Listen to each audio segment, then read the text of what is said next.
Greetings and salutations everyone, I'm Ekmac. This is Limbus Company. Last time, we tackled the thread Luxcavation for the enchanting pink shoes. Today, finally we've gone back to the pushover Luxcavations in Doomsday calendar. Worth noting that this is, well, not here, but this is actually the ego for Teth for Sinclair here. It's all about sacrifice. So, this battle is a lot easier if you have envy skills. The thing about envy skills is that they tend to, a lot of the characters with them tend to have them as nukes, or they tend to be charge-based nuke IDs, such as Rip Space here. Spend 10 charge to gain 4 coin power. This skill has 5 coins, so that means, oof, plus 6, 5, you can hit 31 damage here. It's insane, and I feel like this battle is balanced around that because this is a boss fight that has, it's very difficult to nuke. It has a lot of phases you can't just DPS past. So then, step 1, we have Enforced again. Forced, surprisingly for someone who doesn't have Envy in her main ID, she has a lot of IDs that have Envy skill 1, or really just Envy skills at all. But I want to draw attention specifically this time to Hex Nail. This is a somewhat expensive Envy skill, but because this is an Envy team, we can actually afford it. It gives Pierce Fragility, Envy Fragility, and has a chance of inflicting Curse on the target. The very end of this fight is actually a DPS race, so if Forced goes first and throws down a Hex Nail, you can rack up a... It won't be high, it's not like it'll be any harder to reach the DPS check, but it's a fun style kill. Step 2. Chef de Cuisine Ryoshu. She's here to be an Envy ID. IH here is actually quite a potent Envy attack, and we do actually need those, but we also have Red Eyes Open. It's a real style kill if you can finish the fight with this, even more so if you do it after Hex Nail. I guess it's also worth saying that we do have, after defeating an enemy, heal the ally with least HP. The problem with this fight is that there's a lot of ads, but they're very inconsistent about whether they'll let you have, whether they'll actually give you credit for kills or not. If I swap over to Envy, she only has one other ID, which is her W-Core Charge ID. It's a powerful nuke, but the thing about this fight is that you don't need nukes, you need consistently good damage. In slot 3, we have R-Core Mersault. He's a pretty basic blunt ID. Hits people with weighty bash. This is basically supposed to be a bleed ID with charge mechanics. It just so happens to be very nice at giving us some Envy generation. Also, if you feel like having some fun, you've got Screw Loose Wallop. Funnily enough, this is from You Must Be Strong, or You Want to Get Beat Heartily. It gives him a slight speed boost, and this is actually an ID that enjoys having high speed, as you can see here.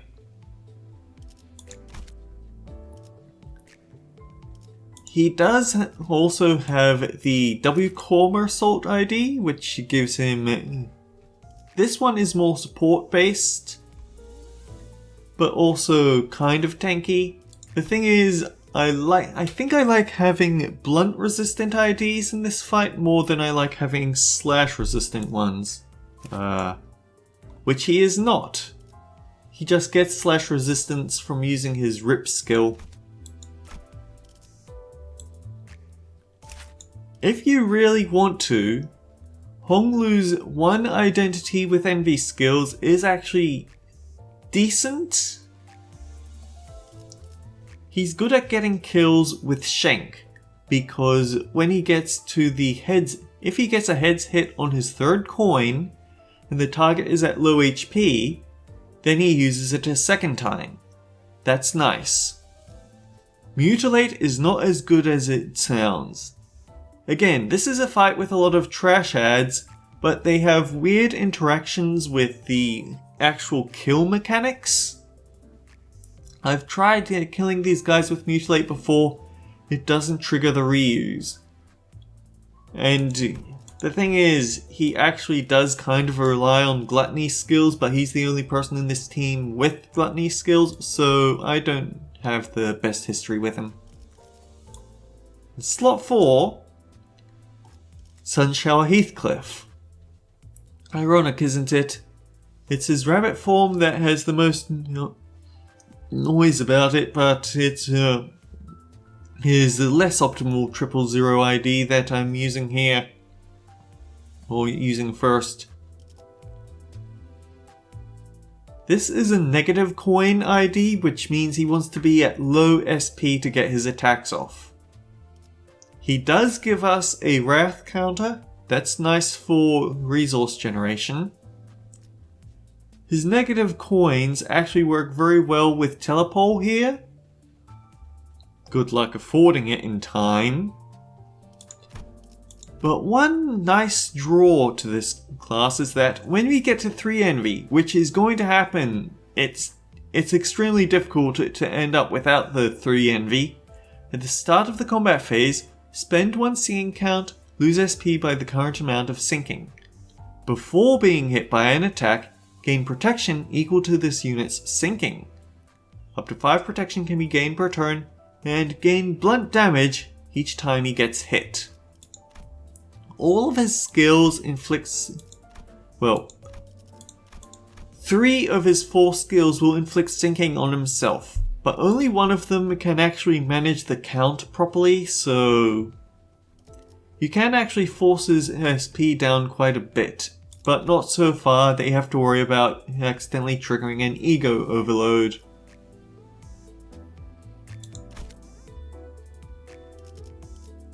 You could, if you really wanted to, you could use his quick suppression. I don't, because again, this boss isn't about nukes. And then we have our final slot,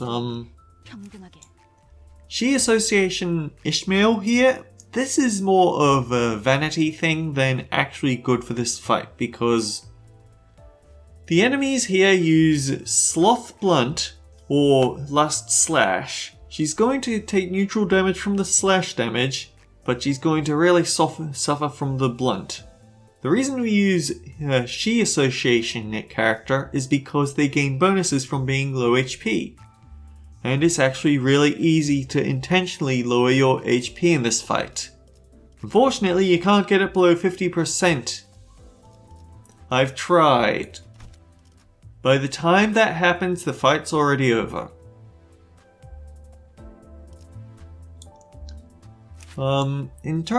If you wanted to bring in Rodian, you could use her Dicey Association ID, because she doesn't have a weakness to Slash after all, or she doesn't have weakness to Lust Slash, or a weakness to Sloth Blunt, although there is one attack that would really hurt her, but it would really hurt everyone, so it's not going to matter there. She doesn't have any ego that can make use of in this fight, but the possibility is here for her to start throwing out Weight of Knowledge. Alternatively, Rose Spannerodian has this very powerful nuke skill. Again, I don't use the nukes. I've checked off screen and none of the others really have that much interesting. The closest you can have is with Chef Gregor here. And once more, nuke skill. I don't use them.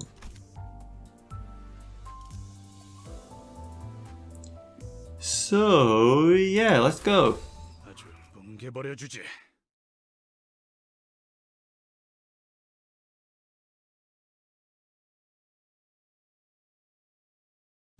It's weird. I think Mutilate is the only skill that doesn't kill these guys properly.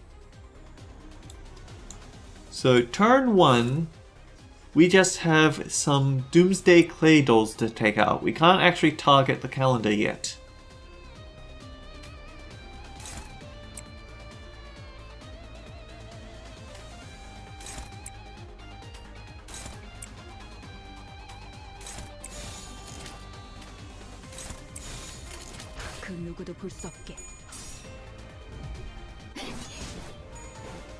The goal here is to try and get some SP up on characters so they have a decent chance of getting some one-turn kills next turn.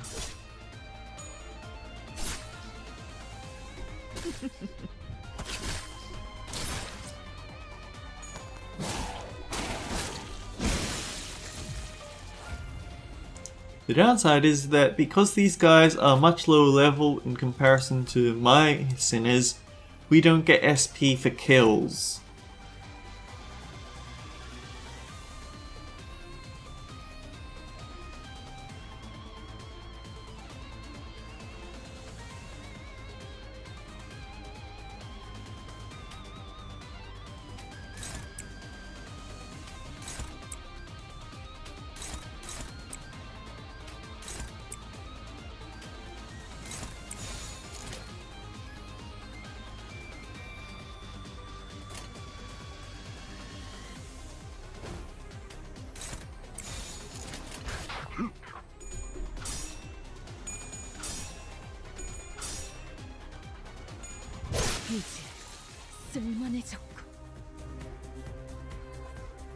The abnormality looks upset. It seems to want something, but what should we give? So right off the bat we're at a slight problem with our action economy. The boss has 3 attacks and there are 3 dolls. On this turn we need to kill one of them. The lust attacks will actually kind of hurt if they go through. Both of these blunt attacks are hitting characters that resist blunt, so they'll be fine.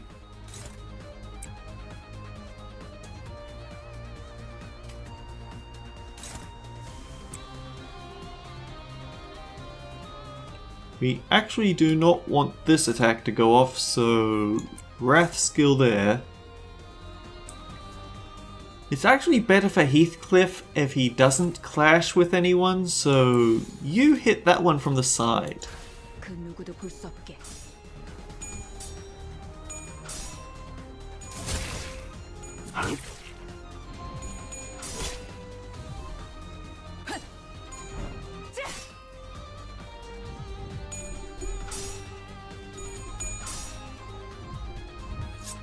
No, not.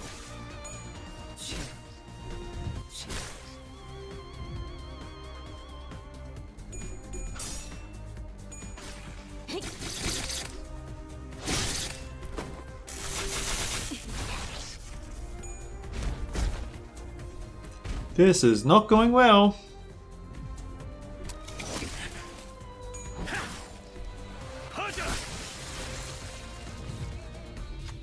There are many ways to calm one down, but this abnormality seems to like gifts the most.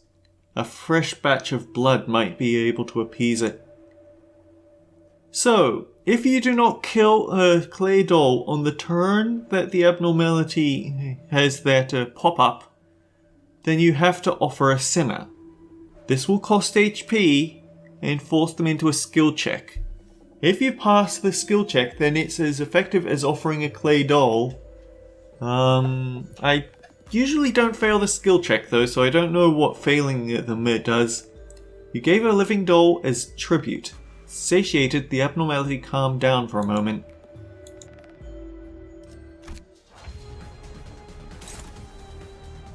Incidentally, if these guys do hit Heathcliff or Forced with their Lust/Slash attacks, it's actually not that bad because they tend to be single coin skills.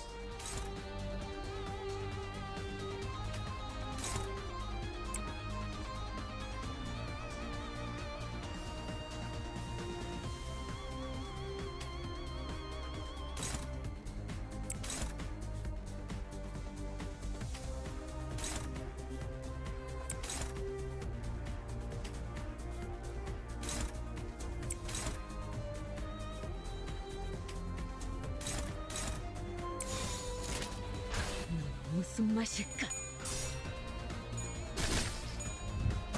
이제 쓸만해졌고.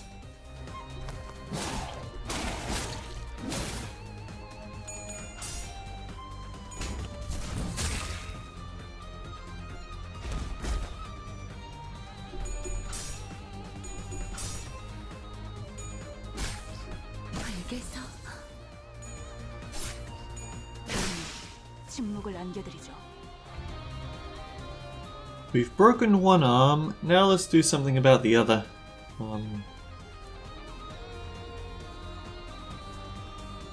Okay, worth noting here, since I didn't note it last time, when you have these warning signs around an icon, it means that character has got aggro. A lot of tank classes have the ability to build up threat on their slots for focused encounters, which is the fancy name for these abnormality fights.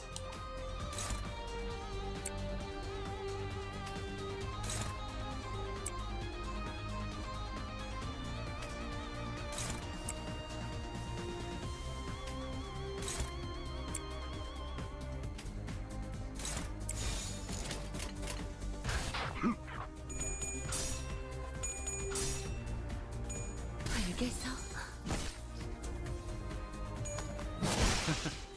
미끄러지는 꼴 좀 보라지.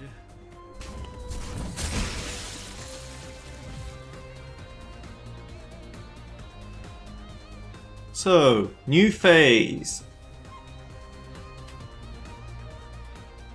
Everyone really wants a piece of Mersault now. They're now burning clay dolls. They use Wrath Blunt skills. They have small amounts of burn. Their lunge attack has a small amount of burn, and their claw attack has a small amount of burn.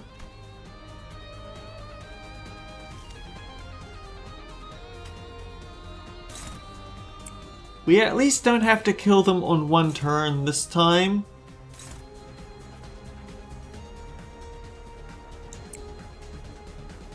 Yeah, let's hit it.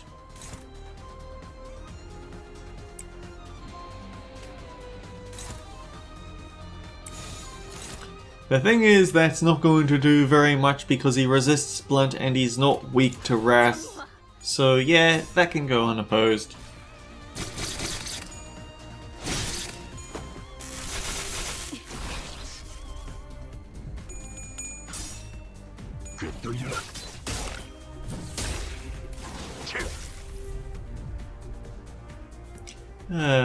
Bad coin rolls there.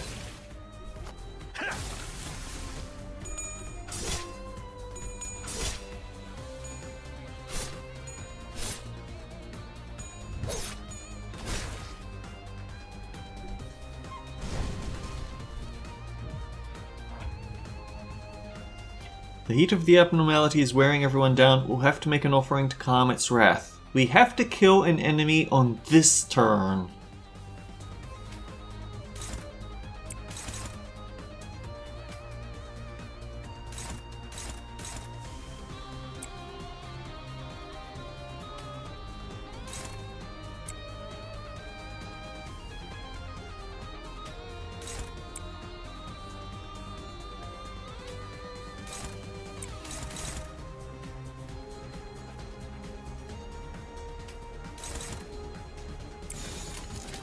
정화.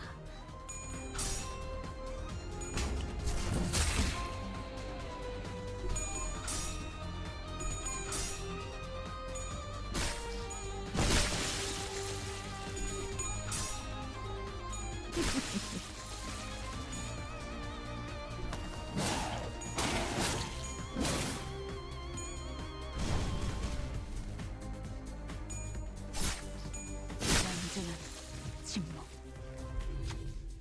And to weaken the flame, you'll need cool water. Since we aren't carrying any buckets of water, we should offer up someone cool instead. Again, offer the clay doll. You gave a living clay doll as tribute. The flame shrunk to a flicker.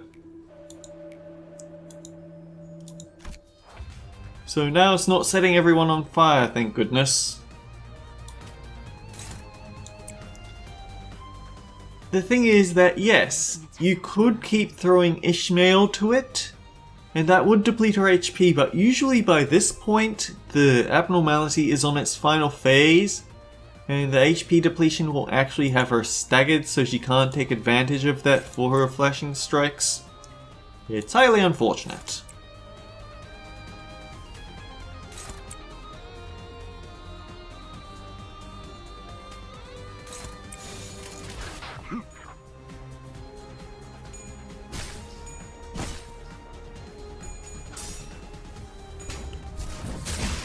생명 활동의 정지를 확인했다.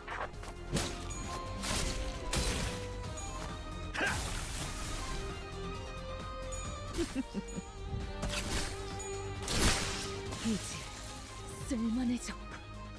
And that was actually a kill because everyone hit it at the same time on that final phase. So it kind of skipped its final attack. So let's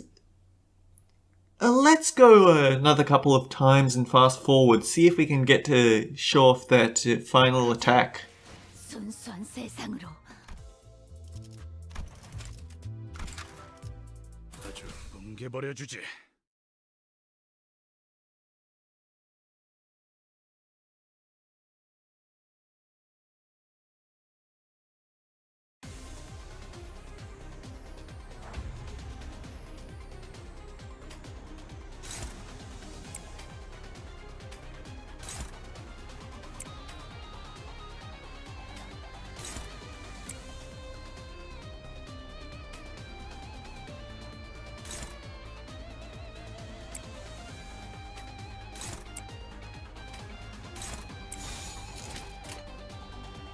그 누구도 볼 수 없게.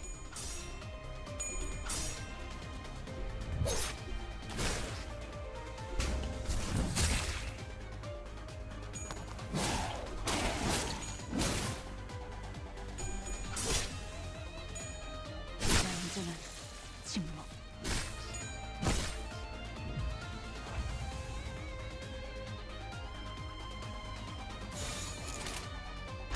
무슨 맛일까? 활그로.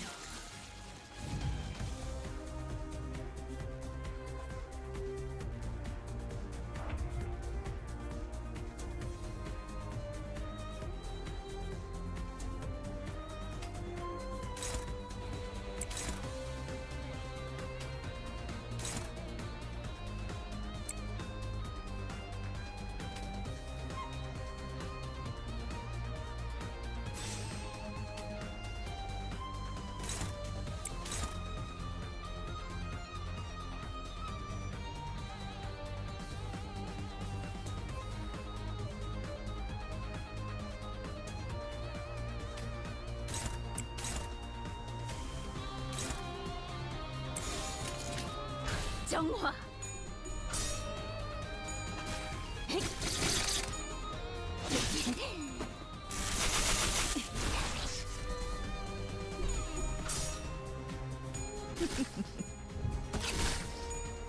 이제 쓸만해졌고.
정화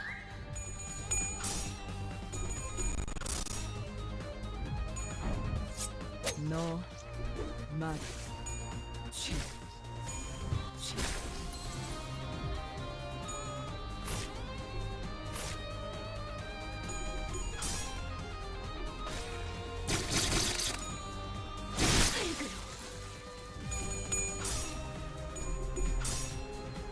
꿰뚫려라.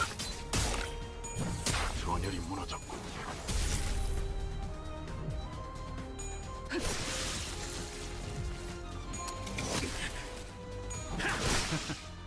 미끄러지는 꼴 좀 보라지.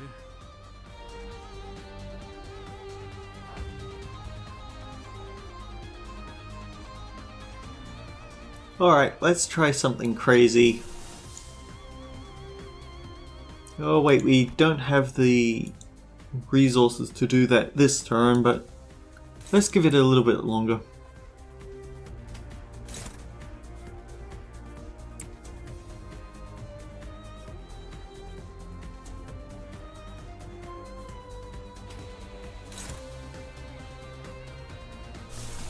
Actually no, let's do this. Let's not do that, we don't have the resources to overclock.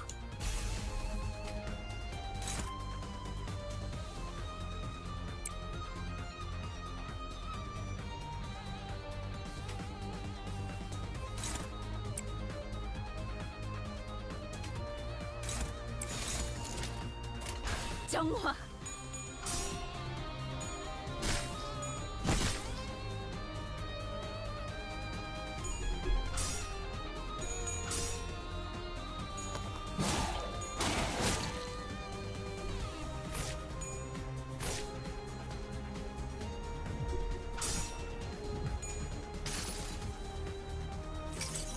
항상 지켜보고 있었지.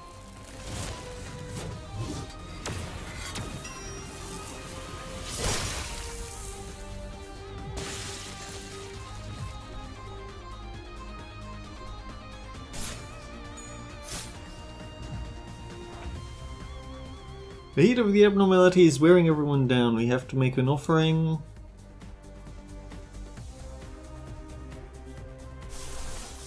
Yeah, we actually probably could just burst through the final phase, but I do want to show what happens if you skip past that. If you don't quite handle it correctly.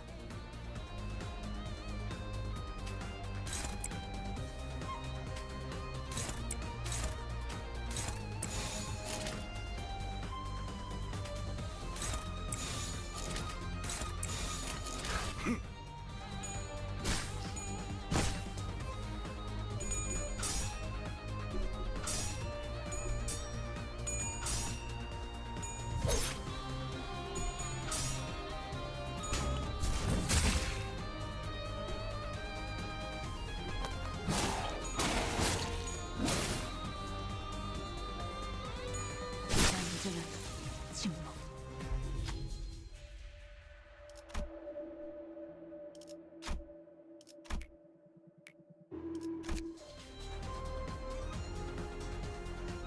You sense a dangerous glow. So, universe aflame. 45 minus 10. This is not something that we can safely clash, so thankfully, it's unclashable and targeting its allies. Next turn, it won't.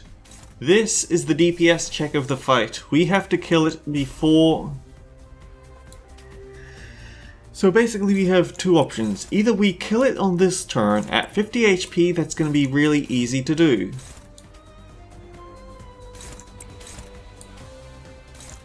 If we fail to kill it, then we get one more skill check. If we pass the skill check, then the abnormality is immediately suppressed and we win. If we fail the skill check, then next turn it's going to use that attack on us.